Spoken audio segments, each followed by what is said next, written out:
Hello everyone, আবার একটি নতুন ব্লগে স্বাগত। আবারও এসেছি সেই যন্ত্রণা ভেঙে যাওয়া যে বাড়িটি, এখানে কাজের পরিস্থিতি তোমাদেরকে দেখাচ্ছি। এই হলো সেই বন্যা প্লাবিত এলাকা, যেটা এখন দেখে মনে হচ্ছে খুব সুন্দর লাগছে, কিন্তু জায়গাটা এতটাও সুন্দর ছিল না। তোমরা গত ভিডিওতে দেখেছো। তো এই হলো সেই বাড়ি।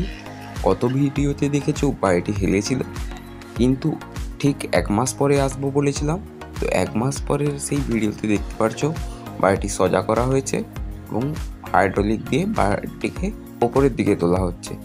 তো নিচে গিয়ে দেখাতে পাচ্ছি না, তার কারণ এখানে সেফটি অফিসার বলেছেন যে ওপর থেকেই ভিডিও করো, নিচে নামতে না বলেছে, তাই নামলাম না, ওপর থেকেই ভিডিও করে তোমাদেরকে দেখাচ্ছি। ভিডিওটি যদি ভালো লেগে থাকে লাইক করবে এবং চ্যানেলে যদি কেউ নতুন হয়ে থাকেন চ্যানেলটি সাবস্ক্রাইব করতে ভুলবেন না, কারণ এরকম নতুন নতুন ভিডিও পেতে আমাদের চ্যানেলটিকে সাবস্ক্রাইব করুন এবং পাশে থাকুন।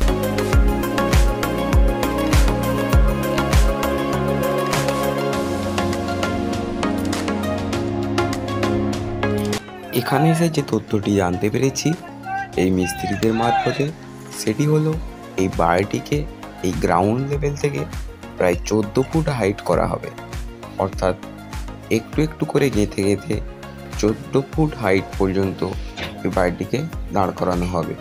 তারপরে এটিকে কলম দিয়ে আবার আগের রূপে ফেরানো হবে।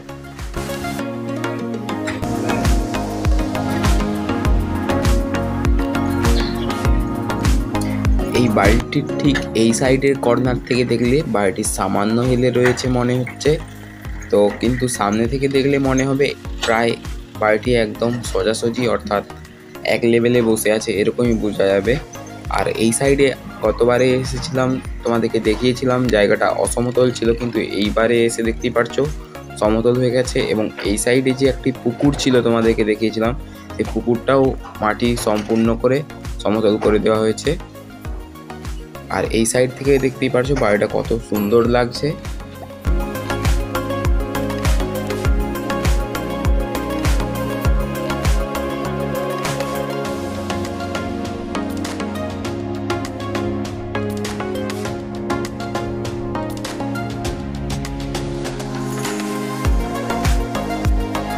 চলো একবার বাড়ির পেছন সাইড থেকে ঘুরে আসা যাক, কেমন রয়েছে পেছন দিকটা বাড়ির।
ঠিক আবারও 1 মাস পরে আসবো, এই বাড়িটির কি অবস্থা তা তোমাদের কাছে তুলে ধরবো। তো সেটি দেখার জন্য আমাদের চ্যানেলটিকে সাবস্ক্রাইব করবে এবং পাশে থাকবে।